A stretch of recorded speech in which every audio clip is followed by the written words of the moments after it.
Bonjour, vous êtes sur i24 News et bienvenue dans Tout est politique. Au menu, coup de tonnerre dans le ciel européen à quelques semaines d'un scrutin en France qui s'annonce périlleux. La Suisse décide de reprendre le contrôle de son immigration. Christian Mallard, bonjour, c'est grave ? Oui, sale coup pour l'Union européenne, même si nos amis helvètes n'en font pas partie. En France, Nicolas Sarkozy en guest star lors du premier meeting de Nathalie Kosciusko-Morizet qui, elle, est en course pour les municipales. Michaël Darmon, bonjour. Si ce n'est pas un retour, c'est quoi ? Là, plutôt en guest starter, parce qu'il s'agit quand même de faire partir cette campagne alors qu'officiellement, elle vient de démarrer. Tout est politique, on part en Suisse.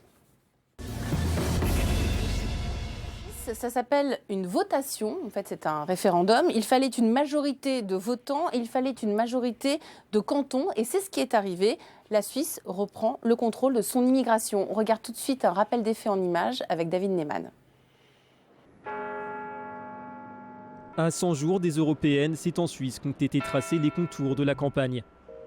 En votant oui dimanche à la limitation de l'immigration, les Suisses envoient un signal fort au reste du vieux continent. Peut-être que dans le fond, la Suisse est le laboratoire de l'Europe et puis ce qui est arrivé en Suisse maintenant arrivera en Europe dans le courant de l'année ou dans les années qui viennent. La Suisse a clairement dit stop au diktat de Bruxelles. À Paris, Berlin ou Bruxelles, la nouvelle est mauvaise. L'Union pourrait réviser ses relations avec Berne. C'est un vote préoccupant parce qu'il signifie que la Suisse veut se replier sur elle-même, paradoxal, puisque la Suisse fait 60% de son commerce extérieur avec l'Union européenne et elle vit très largement de l'Union européenne.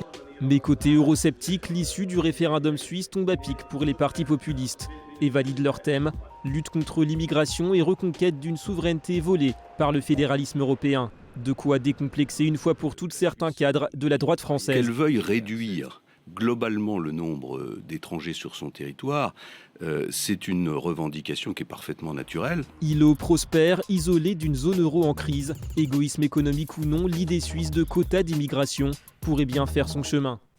Christian Mallard, est-ce que la Suisse est devenue raciste ? Non, je ne dirais pas ça.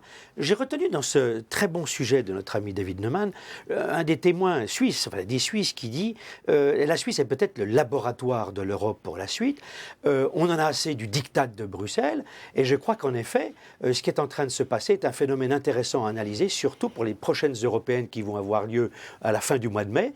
Et aujourd'hui, je ne dis pas de racisme. Regardez, les Suisses ont 23,3% de leur population constituée d'immigrants, de gens qui travaillent chez eux. Ce sont essentiellement des Français, des frontaliers bien entendu, il y a des Italiens, des Portugais et des Allemands. C'est une immigration très choisie. Ils ne sont pas les seuls dans ce cas-là. Moi, je vais vous citer un autre exemple qui est important aujourd'hui, c'est le Canada. Et le Québec, la province de Québec en particulier, a fait depuis longtemps, et on n'en a pas beaucoup parlé, ce que viennent de faire les Suisses. Ils ont des quotas qui ont été fixés et ils prennent un quota de temps d'entrée sur l'année où il y a eu le moins d'entrées d'immigrants dans le pays. Donc, si vous voulez, il ne s'agit pas de dire que ce sont des racistes. Ils veulent une immigration choisie.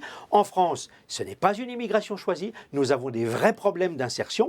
Je pense que les gens qui travaillent en Suisse aujourd'hui sont des gens qui sont bien insérés dans la société suisse. On est dans l'amalgame, parce que ça n'a rien à voir en fait. En réalité, ce qui se passe en Suisse est effectivement une décision d'aller vers ce qu'on appelle l'immigration choisie ou une immigration à la canadienne ou à la québécoise avec des quotas. On reporte tout cela en disant tout cela vient favoriser le climat xénophobe. Ça n'a strictement rien à voir parce que l'enjeu des élections européennes, en réalité pour le reste de l'Union européenne cette fois-ci, concernée par cette élection qui va arriver et non pas donc la Suisse, c'est tout simplement de savoir dans quelle mesure les droites populistes vont-elles être capables de s'unir pour pouvoir faire imprimer une politique nouvelle et évidemment la sortie de l'euro et la manière de... Alors ça fait le jeu, oui et non. C'est-à-dire que... Madame Le Pen est ravie, vous avez vu sa réaction. Mais elle fait de la politique, c'est son métier. La politique, c'est son métier. Comment vous analysez, Mickaël, que François Fillon, lui, dit que c'est une revendication naturelle ? Parce que tout le monde se saisit de ce dossier-là pour justement reprendre et essayer d'intégrer dans ces catégories. Mais Jacques Chirac avait parlé de l'immigration choisie. Oui, tout à fait. Les leaders de la droite française ont parlé de l'immigration choisie. Oui, mais enfin, les Suisses le font et tout de suite ça prend une ampleur émotionnelle. On va reprendre les termes de Rocard. On ne peut pas accueillir toute la misère du monde et en France, malheureusement, nous avons souvent accueilli la misère des autres, les clandestins. Si un tel référendum avait eu lieu en France, quel aurait été j'ai le vu des résultat chiffres l'autre jour. Je crois que c'est un des leaders verts qui est au Parlement à Strasbourg qui a dit s'il y avait un référendum en France aujourd'hui, il disait, enfin, je ne sais pas d'où il tient les chiffres, 60% des Français auraient pris la même décision que celle prise par les Suisses. Beaucoup plus que les Suisses. Ce qui est beaucoup plus que celle prise par les Suisses. Sur la peine de mort, les Français l'auraient confirmé. Laurent Fabius. On voit bien que ce n'est pas forcément la solution de dire à chaque fois on va s'en référer justement à l'expression populaire pour dire on prend des décisions politiques majeures. Ce qui est regrettable aujourd'hui, Michael, ce qui est regrettable aujourd'hui, c'est qu'on sent qu'à Bruxelles, on est en train d'exercer des pressions sur la Suisse, qui est un pays souverain, qui a le droit de prendre ses propres décisions. Il y a un référendum, même si la victoire n'est qu'à 50,34%. J'entends Laurent Fabius qui disait sur RTL, oui, mais ils font 60% de leur commerce avec l'Union européenne. Certes, d'accord, et so what? Qu'est-ce qui va se passer? D'ailleurs, Daniel Cohn-Bendit suggérait, dans ces cas-là, les sanctionner en limitant ces exportations, leur commerce avec l'Union européenne. C'est ridicule. Les Suisses, les 8 millions de Suisses ont toujours bien vécu comme ça. Et je ne vois pas pourquoi on leur tient rigueur d'avoir fait ce choix. C'est leur droit, c'est un pays libre. Je regrette infiniment. Il n'est pas coutume, les Suisses précipitent les conversations. L'idée, quand même, c'est qu'il y a une confusion politique. On ne peut pas projeter sur la votation suisse ce qui va se passer ou les enjeux de l'élection européenne à venir. Pourquoi? Parce que l'élection... Mais ça peut donner des idées. Pas du tout. Ça peut donner des idées, Michael. Pas du tout. L'élection européenne à venir est une élection qui va montrer dans quelle mesure les droites populistes sont-elles capables de trouver... Le phénomène des droites populistes, je suis d'accord. De trouver une alliance pour pouvoir peser sur la politique européenne. Premièrement. Deuxièmement, dans quelle mesure, effectivement, la sortie de l'euro peut être un levier de campagne ou pas. Oui. Ça, on le verra. Et troisièmement, on ne regarde. C'est pas imaginable. Tout est imaginable dans la politique. Même le fait de créer une monnaie unique sans budget, l'euro. Donc tout est. Là, je crois que Mme Le Pen rêve en pensant qu'on va sortir de la zone euro. Là, franchement. Mais je ne sais pas si elle rêve. Ce que je vois, c'est que les enjeux sont là. Et troisièmement, il faut bien regarder aussi qu'est-ce qui va ambiancer les scrutins. Aujourd'hui, on est totalement affolé. Je termine par ce qui s'est passé en Suisse. Mais attention, 3 jours avant le scrutin des municipales en France, il y aura le scrutin à Londres. Il y aura le scrutin en Angleterre. Et là, on verra ce que le leader nationaliste populiste anglais fera et dans quelle mesure ça pourra également influer sur ce qui se passe sur le terrain français. Vous avez raison sur certains points. Je dis simplement que la victoire du Parti populiste en Suisse n'était pas prévue. 15 jours avant, tous les sondages disaient le contraire, que les Suisses allaient poursuivre leur voie normale. Or, il faut faire attention, parce que vous parlez des élections européennes, on pourrait avoir des surprises, parce que n'oubliez pas quand même que l'immigration, en période de crise économique mondiale, et crise économique qui frappe l'Europe plus que d'autres continents, ça cristallise. Je reste attention, pas d'accord on n'est pas assez prudent. Je ne reste pas d'accord avec vous. La votation suisse est en condition de laboratoire et ne concerne pas l'Europe. La vraie question à se poser sur les droites en Europe, c'est par exemple pourquoi en Autriche, alors qu'il y a 3% de chômage, il y a une extrême droite aussi forte. Mais il y a 3,5% de chômage alors que en Suisse. 3,5%. Mais ce n'est pas l'extrême droite qui est au pouvoir. Ce qui va à l'encontre de ce que dit Christian, en période de crise, c'est là où... Exactement, ça c'est la vraie question. On verra. Et elle concerne vraiment les élections européennes à venir, pas la Suisse. On jugera sur pièce. Tout est politique, on va tout de suite parler de l'énième retour de Nicolas Sarkozy. Non, ce n'est pas un geste politique, c'est un geste d'amitié. On écoute Nicolas Sarkozy. Je suis là par amitié pour Nathalie, qui a été une porte-parole courageuse, intelligente pendant ma campagne. Et le moins que je puisse faire, c'est lui rendre son amitié et sa fidélité. Et je suis heureux de faire ce geste d'amitié pour elle. Ah, c'est beau l'amitié, Mickaël. Oui, mais ce n'est pas le vrai mot. Le seul mot qu'il faut entendre, c'est fidélité. Parce qu'il a dit deux fois, parce que le problème de Nicolas Sarkozy, c'est qu'il veut vérifier et veut montrer et veut honorer la fidélité d'NKM à son égard. Et quand NKM ensuite, quelques minutes plus tard, sera à la tribune, elle rendra le même mot. Il y aura un échange de termes entre les deux, où elle aussi rendra donc hommage à la fidélité. Pourquoi est-ce que la fidélité paye? Quand on voit les sondages, les derniers sondages concernant NKM à Paris, on a pratiquement l'impression aujourd'hui qu'elle a perdu sa bataille face à Anne Hidalgo. Est-ce que la fidélité réciproque avec Nicolas Sarkozy peut payer? Ce qui paye pour Nicolas Sarkozy, c'est d'abord d'honorer sa promesse. Je viendrai toujours soutenir mes amis, je suis dans ma famille politique. Ça, c'est la première des choses. S'il veut faire quelque chose en 2017, il n'est pas question de dire il n'a rien fait, il n'a pas soutenu mais c'est beaucoup les trop amis. Tôt, fidélité copée, fidélité filon. C'est beaucoup trop tôt. Justement. Donc l'idée, c'est de dire la porte-parole, NKM, celle qui considère comme étant une combattante ma tante, c'est un modèle et je viens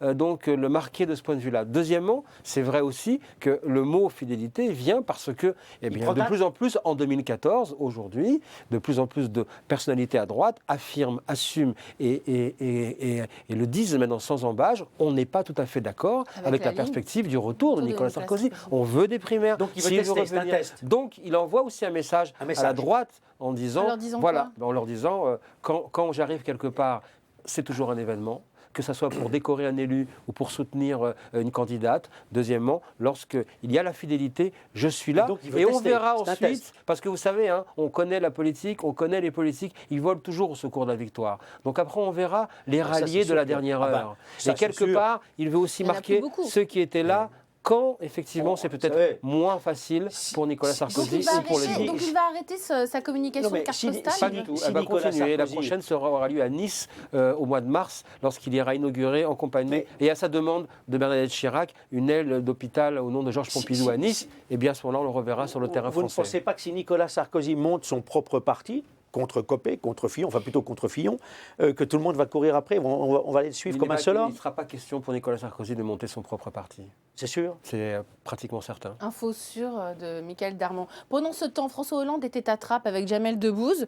Il y a comme un air de campagne quand même en ce moment entre Sarkozy, Schenkem et François Hollande. Il y a comme un à air de divan parce que franchement, alors que l'on reproche en permanence au président de la République et à son équipe d'être dans l'improvisation, aller rendre hommage à une joute d'improvisation, quelque part, on se demande dans quelle mesure il est allé soit prendre des cours, soit démontrer en quoi il était finalement meilleur en improvisation. Non, au-delà de la formule un peu maligne, l'idée quand même, c'est qu'il y a un problème aujourd'hui, alors qu'on est en période électorale, il faut se raccrocher à l'électorat populaire, il faut se raccrocher à l'électorat des banlieues qui se sentent désemparés, abandonnés, éloignés. Plein de délégués CGTistes qui se présentent aux élections municipales, plein de délégués CGTistes qui se présentent sous l'étiquette Front National.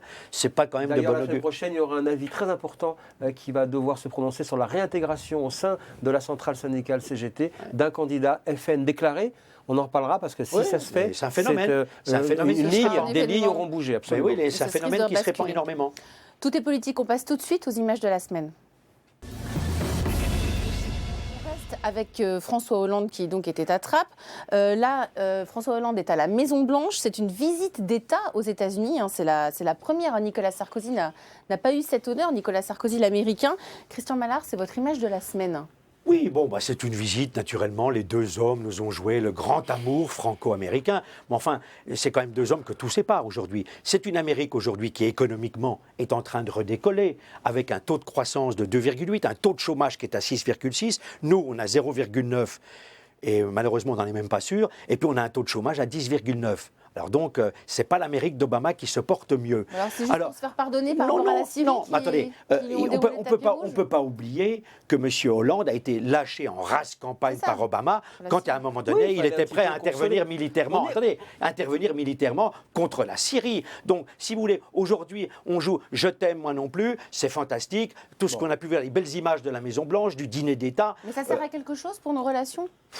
Écoutez, franchement, là, M. Hollande est allé à San Francisco, voir tous les Français qui sont dans la Silicon Valley.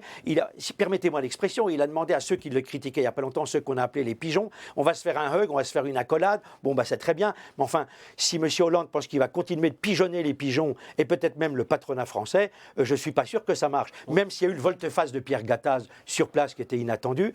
Franchement... on a quand même l'impression que Barack Obama fait un geste, au fond, plus vers un prestataire... Pour l'aider.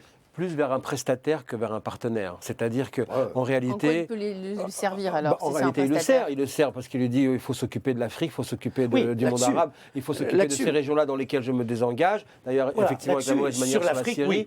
Quelque part, on vous a écouté avec la NSA, mais on ne le refera plus pendant 2 semaines. On recommencera. En réalité, c'est un peu le geste commercial, le bon dîner, la moquette très épaisse, les belles robes, et avec quand même quelques mauvaises manières quand même. Parce que l'humour termine. Avant l'humoriste, lors de la conférence de presse, lorsque Barack Obama commence en rappelant qu'au fond, aux États-Unis, pour la première fois, quand il a découvert, François Hollande était plutôt étudiant en fast-food et en hamburger, et en rappelant qu'il y avait un gars qui rentrait dans les fast-food, c'était François Hollande. On voit bien que quelque part, on tape le gentiment. Non, attendez, très peu de temps. C'est du déjà vu. C'est du déjà vu, ça. Jacques Chirac avait épaté l'Amérique en disant que sa première girlfriend travaillait chez Howard & Johnson en Caroline du Sud. Donc c'est pas nouveau. C'est pas nouveau. Mickaël, vous, votre image de la semaine cette semaine, désormais, ça sera une info coulisse municipale. Et cette semaine, c'est une version biblique, votre info coulisse. C'est quoi? Caïn et Abel, dans l'Oise, à Noyon, deux frères, les frères donc déguisent, ça ne s'invente pas, s'opposent à travers deux listes opposées. L'un est maire sortant UMP, l'autre est challenger PS. Ils considèrent, les deux frères, eh bien, qu'ils doivent de toute façon se battre pour pouvoir donc, justement récupérer cette mairie. On est sur une lutte fratricide, mais alors, cette fois-ci, ce n'est pas une image de la politique, c'est au sens réel du terme, d'une famille qui se déchire pour récupérer la mairie en embuscade, le Front National à Noyon, toujours très implanté. On va voir, en tout cas, la bataille des frères d'Aiguise est une bataille politique, comme quoi, voilà, tout continue. On verra ça. Et tout est politique. Et tout est politique ces prochaines semaines. Merci, messieurs. À la semaine prochaine. Belle semaine. Et l'info continue sur i24 News.